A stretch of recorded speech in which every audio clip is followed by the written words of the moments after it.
Hola chicos, muy buenas noches. Sé que notan un cambio en cómo estoy y algunas cosas del ejercicio, pero lamentablemente digamos que se me corrompieron algunos datos del Zoom, ¿no? Un archivo se guardó como otro y se borró la segunda parte de esta ayudantía.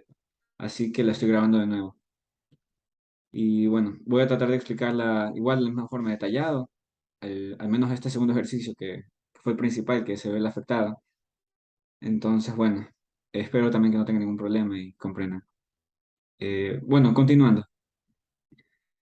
Este ejercicio es el 2.74 y justo les mencionaba que les iba a mostrar el esquema del ejercicio, que lo tienen también aquí en el libro. Como ven, tenemos este contenedor esférico con radio 1, radio 2, que es como este espesor del contenedor, el agua en el interior del contenedor, y vemos que afuera hay un calentador eléctrico, ¿no? Que va a ser el que está transmitiendo esa energía a través de una resistencia eléctrica para que pase por este contenedor esférico y caliente el agua, ¿no? Ahora, una aclaración, mejor dicho, un cambio que se podría hacer que al el ejercicio. Aquí se nos dice que en todo instante la temperatura de la superficie interna del recipiente está cercana a 100 grados centígrados, ¿ya? Pero aquí vemos que en el interior no dice 100 grados centígrados, sino que dice 120, ¿ya? Al menos esto dice el gráfico. Bueno, ya me había topado con algunos errores de traducción, entonces supongo que este de aquí también debe ser un error. ¿En qué me fundamento también para decir que es un error? Que aparte de eso, se nos dice que quiere que el agua se quede a 100 grados centígrados, más luego, ¿no? Entonces, si nosotros tuviéramos que el agua está a 100 grados centígrados y la parte que está en contacto con el agua también está a 100 grados centígrados, no va a haber transferencia de calor, porque ambas superficies van a estar en equilibrio térmico. Entonces, sería un poco incoherente decir que esta superficie podría estar a 100 grados centígrados también. Aunque bueno, a lo mejor.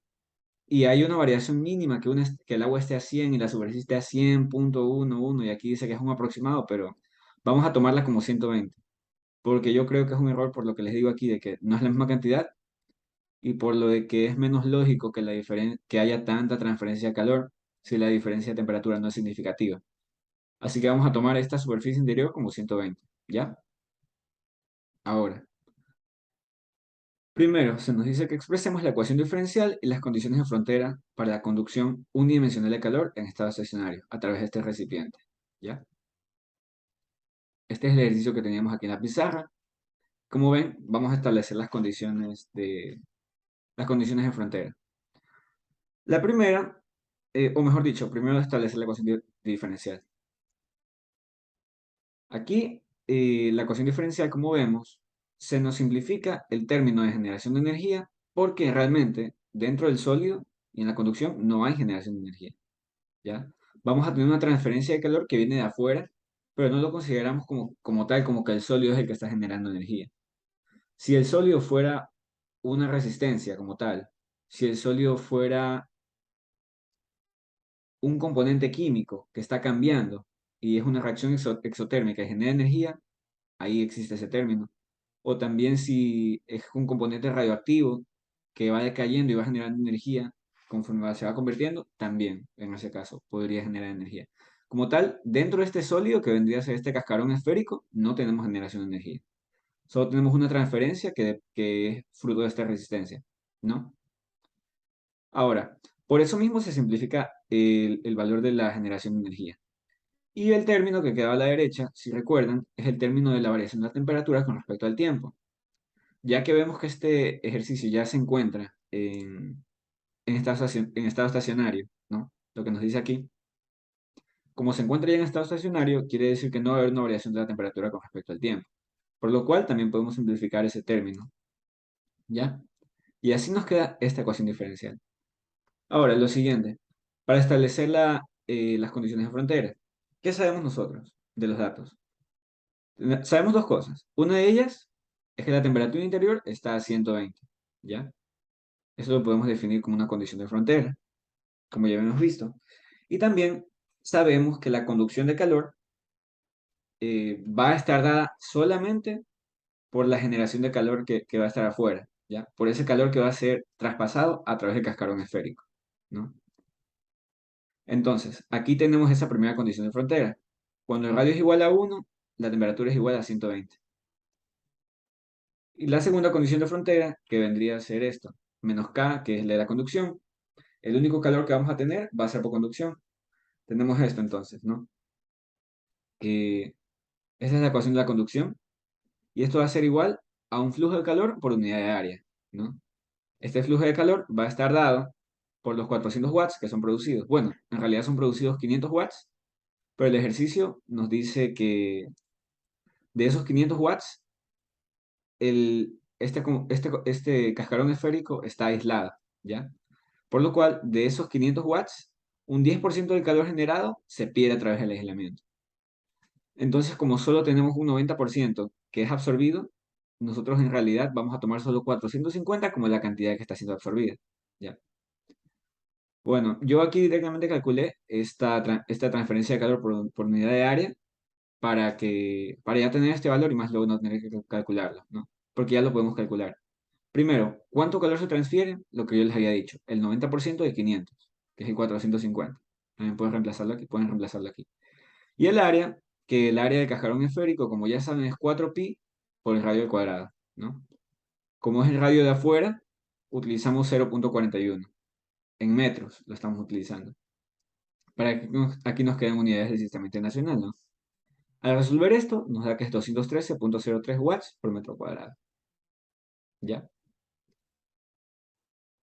Entonces, ya con las dos condiciones de frontera definidas, que una es una temperatura en una superficie y otra es cuánta transferencia de calor hay, en R2 en este caso, que es la superficie de afuera. Eso hay que especificarlo porque más luego hay que reemplazarlo así, ¿no? Entonces, ¿qué es lo primero que vamos a hacer? Vamos a trabajar con la ecuación de aquí, con la ecuación diferencial, tratando de comenzar a despejar los valores, ¿no? Para ello, vemos que integrando la primera vez, integramos de ambos lados, y de este lado, como aquí ya tenemos el término diferencial, solamente se simplifican, ¿no? Y nos queda esto de este lado. Por ello, tenemos, en cambio, ya que esta integral es indefinida, no tenemos valores entre los cuales integrarla, nos aparece un valor de una constante, ¿ya?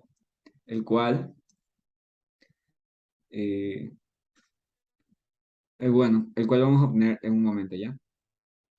Esto de aquí es la misma ecuación que vemos acá, pero está siendo despejada, si se dan cuenta, ¿ya? Como aquí tenemos un menos y un menos, lo simplificamos por el momento.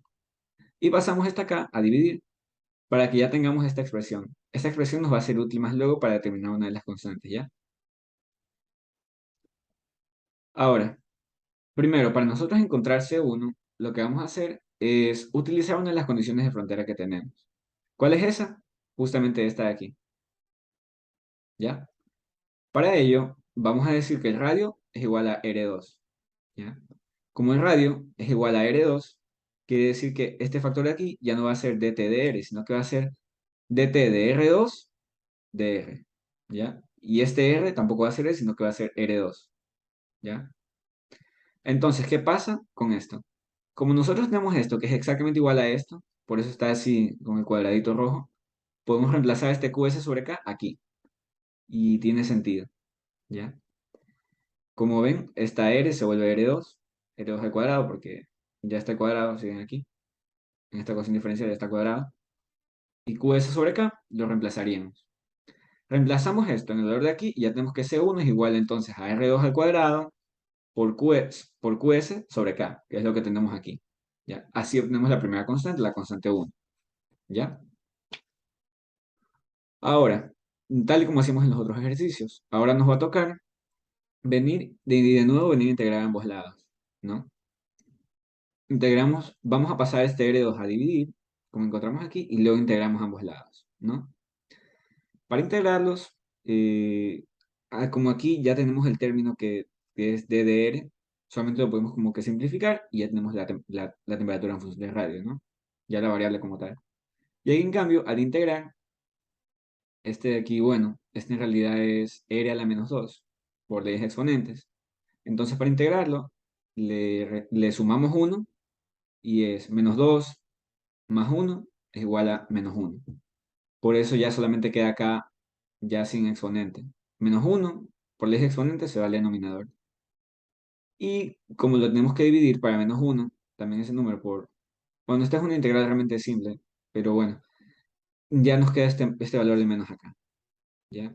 Por ese menos uno que divide al momento de integrar. Y bueno, como de nuevo la integral es indefinida, de nuevo nos aparece un valor de una constante, que en este caso sería C2.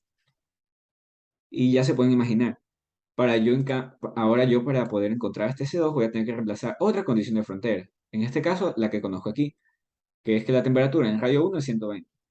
Para ello voy a decir que T es igual a 120. Esto de aquí, este C1, es el que ya conocemos. Y esta R va a ser igual a R1, ¿no? Todo esto para despejar C2. Es justo lo que les digo acá. Lo que les digo lo tenemos acá, ¿ya? Tenemos entonces que TI, que es el 120, lo reemplazamos. C1 también lo vamos a reemplazar. Estos ya son valores fijos, no cambian. Y como está dividido para R, como les comentaba, yo al momento de reemplazar esta condición en frontera, es decir, que R es igual a R1, vamos a reemplazar aquí R1. Por eso está dividiendo. Y así ya tendríamos C2, que C2, porque ya todos estos valores están definidos. R2 lo conocemos, QS lo conocemos, K lo conocemos, R1 también, y TI acá está. Entonces ahí podríamos despejar C2, que nos quedaría así. Pasamos esto al otro lado a sumar y tenemos la suma de estos dos valores. ¿Ya?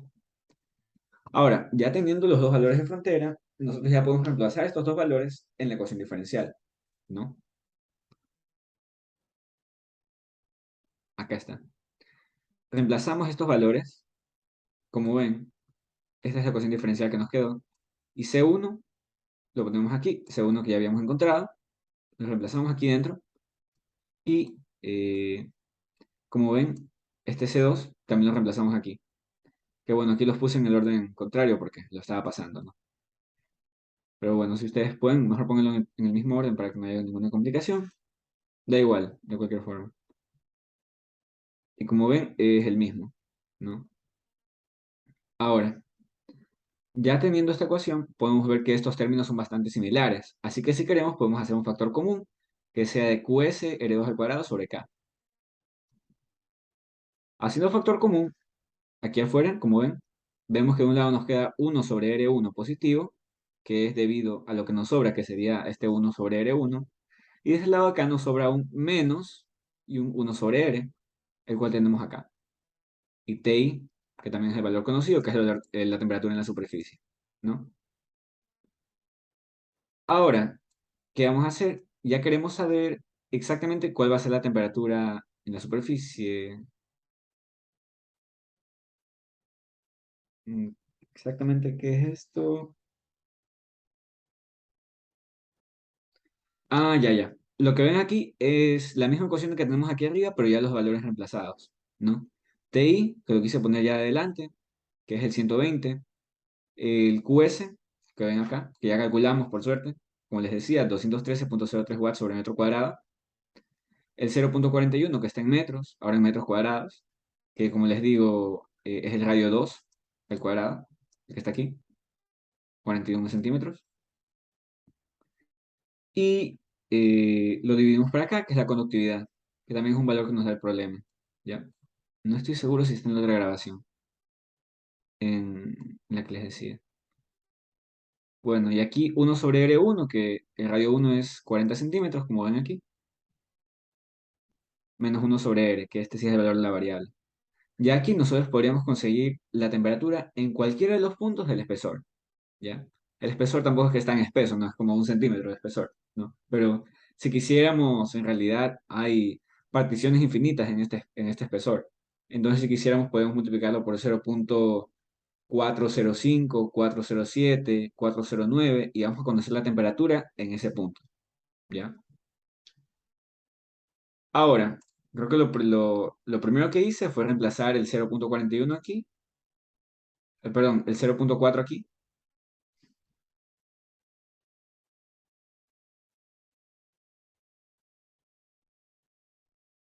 Ah, perdón. Reemplacé aquí el 0,41, sí, como les decía. Porque,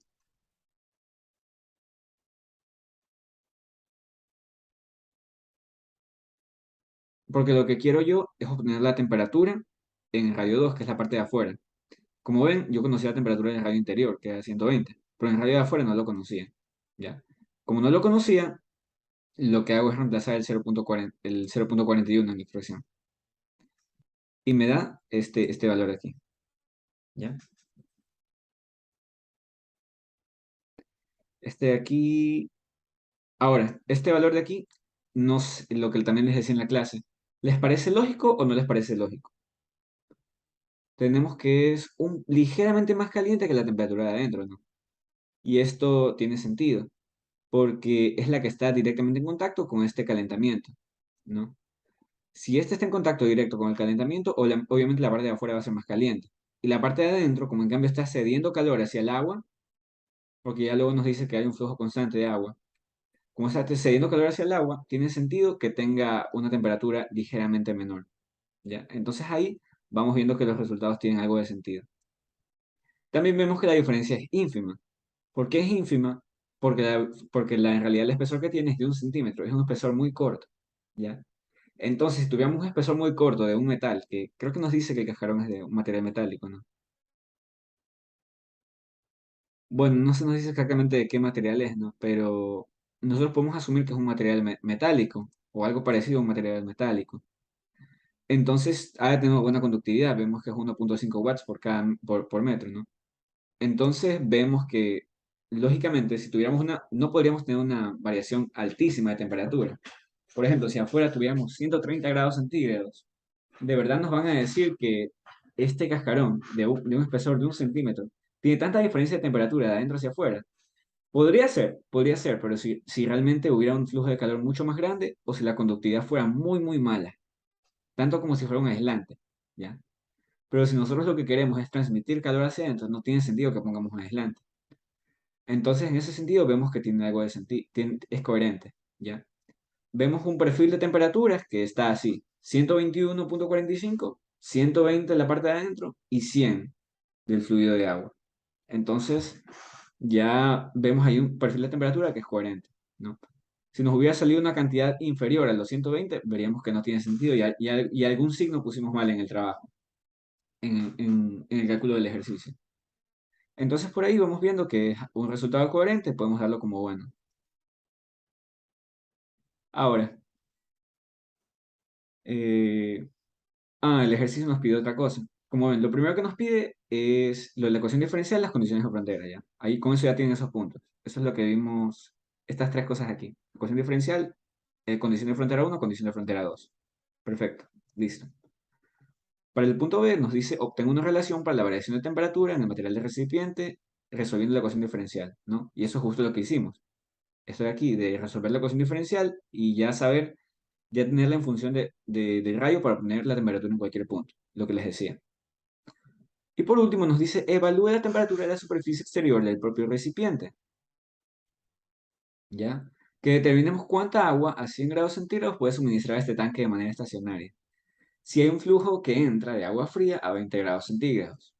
Tenemos entonces que de alguna forma, eh, a lo mejor por una tubería muy pequeña o una tubería de superficie, digamos, que al menos para la superficie de esta esfera fue despreciable, ¿no? Porque le calculamos como si fuera una esfera perfecta. Pero aquí tenemos que por una tubería muy chiquita, digamos que es muy chiquita, pero podría ser de cualquier tamaño, sino que ya se asumió por otro lado que la esfera es perfecta. Hay una entrada de agua. Esa agua fría entra a 20 grados centígrados, va entrando, se va revolviendo por alguna clase de fuerza turbulenta que podría haber dentro. Por la simple diferencia de temperatura podría revolverse dentro del cascarón esférico y por el otro lado sale. ¿Y a cuánto sale? A 100 grados centígrados, ¿no? Y se nos dice cuánto de esta agua a 100 grados centígrados puede suministrar. En este caso, ya veríamos esto de aquí ya no como un contenedor, sino como un calentador, ¿no? Sería como un calentador de agua que estamos utilizando. Y este calentador de agua no es la forma más eficiente porque es esférico. Puede ser un poco difícil de trabajar en la vida real, pero en este caso es esférico, ¿ya? Y tiene esta generación eléctrica, esta resistencia eléctrica que va a causar un flujo de temperatura hacia adentro, un flujo de calor hacia adentro, perdón, un aumento de temperatura. Entonces, para ello, primero, ¿qué necesitamos nosotros? Vamos a calcularlo usando la fórmula de siempre. La de calor es igual a masa por calor específico por diferencia de temperatura, ¿no? Para ello necesitamos un CP, un calor específico, pero ¿cuál utilizaríamos? Eso es lo complicado. En este caso, para facilitar el cálculo, por ahora, lo más lógico es simplemente hacer un promedio. Vamos a hacer un promedio entre los 100 grados centígrados y los 20 grados centígrados, que es justo lo que está hecho aquí. Vamos a hacerlo para luego, a partir de eso, sacar un calor específico del agua a 60 grados centígrados, ¿ya? Y así, bueno, esto es un dato que podemos también sacar de las tablas del libro, nos sale 4,185 kilojoules por kilogramo grado centígrado, ¿no? Teniendo esto, ya podemos simplemente plantear la ecuación del calor, que les decía hace un momento, ¿ya? Más luego sí se va a complicar un poquito más sacar el calor específico en esos casos, pero por ahora es un valor fijo. Perfecto así, ¿ya? Ahora, ya teniendo calor específico, tenemos el delta de temperatura y tenemos el calor. ¿Cuál es el calor? El calor es el 450 watts por segundo. Perdón, 450 joules por segundo o 450 watts. Ya, ahí estaría. Sería esta cantidad que tenemos aquí. Ya simplemente nos quedaría despejar la masa. Nos aseguramos también de que la masa, de que todas las unidades estén correctas, porque si se dan cuenta, este calor aquí está dado en joules por segundo. Así que lo queremos convertir a kilojoules. Para convertirlo a kilojoules lo dividimos para 1000.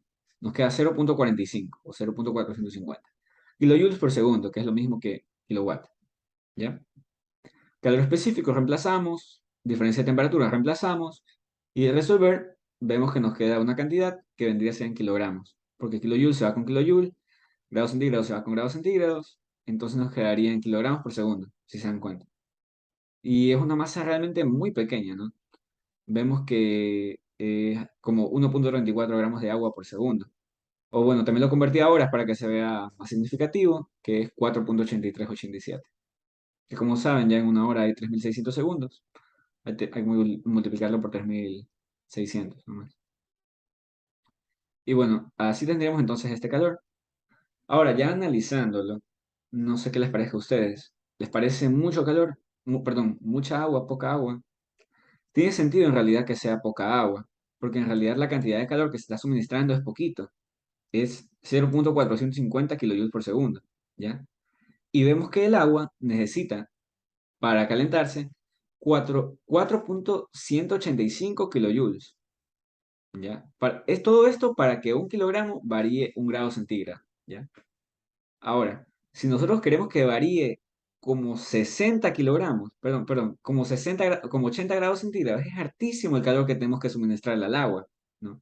Y en realidad nomás nos está suministrando esta cantidad por segundo. Tenemos que suministrarle esta cantidad multiplicada por 80. Alrededor de 320 tendríamos que suministrarle por segundo para que nos dé recién un kilogramo de agua, ¿ya? Como vemos que esta cantidad de aquí, que es la cantidad que nosotros estamos suministrando, está muy lejos de 320 por segundo, por eso es que la cantidad en kilogramos que nos sale es muy baja, ¿no? Porque en realidad, como está suministrando poquito calor, puedes suministrar poquita agua a esa temperatura. Porque van a tener que dar, este man va a tener que calentar y calentar y calentar y calentar, porque el agua tiene un elevado calor específico, ¿no? Y no se va a poder calentar tan rápido. Por lo cual vemos que este resultado tiene sentido. Pueden, si quieren, ustedes también jugar con las unidades y darse cuenta si tiene sentido, ¿no? Que como les digo, tendría que ser alrededor de 320, un poco más de 320, esa cantidad, para que sea un kilogramo. Como esto es mucho más pequeño que 320, es casi, casi 600 veces menos, más o menos, ahí al ojo. Como es casi 600 veces menos, vemos que también esta cantidad es un poco más de 600 veces menos que un kilogramo, ¿no? Es casi 1000 veces menos. Pero vemos que está en un valor aproximado, ¿no? En lo que me des los decimales, ahí está la diferencia. Pero esto es justo lo que se calcula con esta ecuación. Bueno, con esto concluiré la explicación de este ejercicio. Después de este, si no me equivoco, si no me equivoco, ya iba a explicar, sí, sí, creo que ahí comienza la tercera parte. Ahora iba a explicar el 3,4C. Del 3,4C ya vendría a ser un ejercicio que ya está mejor explicado en la parte 3, pero igual ahorita les voy a dar como la introducción para que tengan esa continuidad con los videos, ¿ya? El 3,4C, vamos a verlo. aquí, este de aquí. Ok, ok, nos dice, el fondo de una cacerola está hecho de una capa de aluminio de 4 milímetros de espesor. ¿No? Se nos dice que para incrementar la razón de la transferencia de calor a través de este fondo de esta cacerola, alguien propone un diseño que consiste en una capa de cobre de 3 milímetros de espesor, la cual está comprimida entre dos capas de aluminio de 2 milímetros de espesor. Con el nuevo diseño se conducirá mejor el calor, explique, ¿ya? Y esto es lo que tenemos acá. Van a ver un montón de cosas, pero no les presten atención porque ya las van a ver en el siguiente ejercicio, ¿no? Eh, ¿Dónde está? Es este.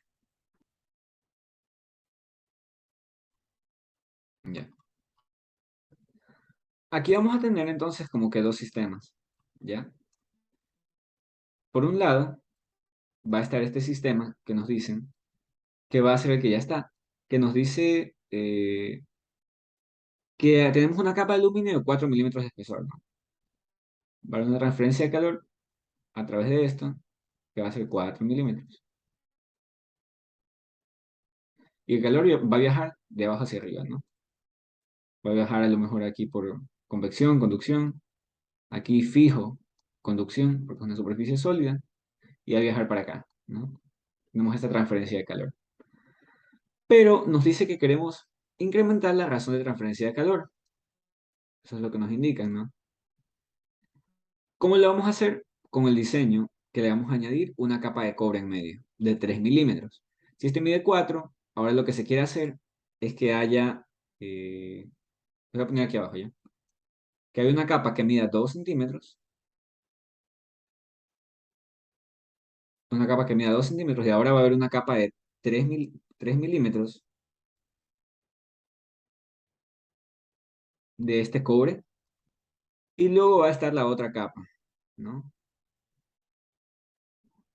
La capa de aluminio. Nos dice que esta mide 2 milímetros, esta también mide 2, y se nos dice que este último mide 3. Ahora yo les pregunto para que se pregunten en sus casas, ¿no? ¿Qué opinan ustedes? ¿Cuál creen que sea mejor para transferir el calor? ¿No? A simple vista uno puede pensar, ¿no? Si uno no conoce el tema, le dicen, le añadimos más cobre para que haya una mejor conducción de calor, ¿no? Tiene sentido, el cobre es un buen conductor. Si el cobre es un buen conductor, nos va a ayudar a que se transfiera más calor y mejore, ¿no? Pero lo que no están considerando es que si en este diseño simplemente lo que hacemos es que en medio de las dos capas de aluminio añadimos una nueva capa de cobre, lo único que vamos a hacer es entorpecer esa conducción.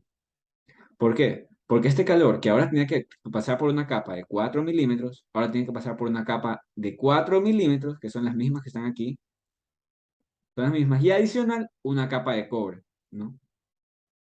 Todo esto independientemente de que el cobre sea muy conductivo, ¿no? Porque bueno, uno va a hacer la convección que les decía, otra conducción, otra conducción, otra conducción, y luego la de acá. Independientemente de que sea muy conductivo, igual va a añadir una pequeñita resistencia al momento de transferir esta cantidad de calor, ¿no?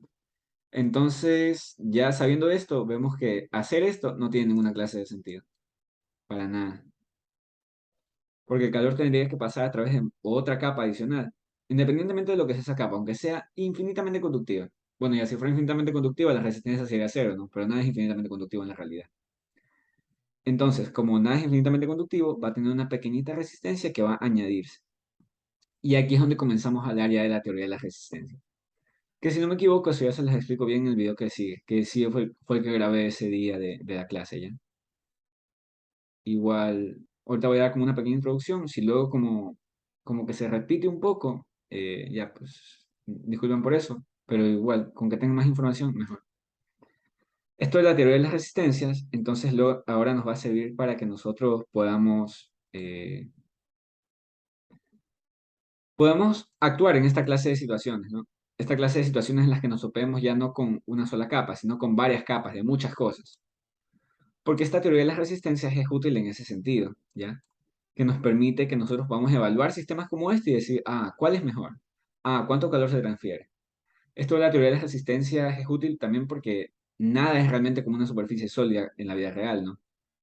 Muchas veces, por ejemplo, algo que les menciono en el otro video, de hecho, es que las paredes son huecas en algunos casos, porque tienen bloques de ladrillo o bloques de hormigón, bloques de cemento que están llenas de aire, ¿ya? No sé si los han visto. O también hay casos en los que están en Estados Unidos, que por ejemplo no están cubiertos, como saben, la mayoría de las paredes no están hechas de este material de hormigón, sino que en cambio están hechos de un material parecido al gypsum y otro que es como una base de madera que está en medio.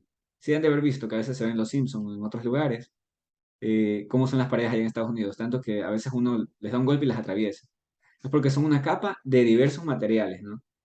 Y esto puede tener alguna clase de beneficio en cuanto a aislamiento térmico. Eso no sabemos, podemos evaluarlo. Podemos evaluarlo sabiendo cómo es el diseño y analizando nosotros buscando los valores de calores específicos, de conductividad, de el área, superficies. Y con eso nosotros mismos podemos calcularlo y decir, a ver, ¿qué es mejor? ¿La pared con la que yo tengo hecha mi casa o la pared con la que hacen casas en Estados Unidos? ¿Cuál es mejor? Obviamente para resistencia, no, va a ser mucho mejor el hormigón, pero hablamos de aislamiento térmico. Si hace mucho frío, ¿cuál será mejor? Como lo sabemos, podemos hacer los ejercicios.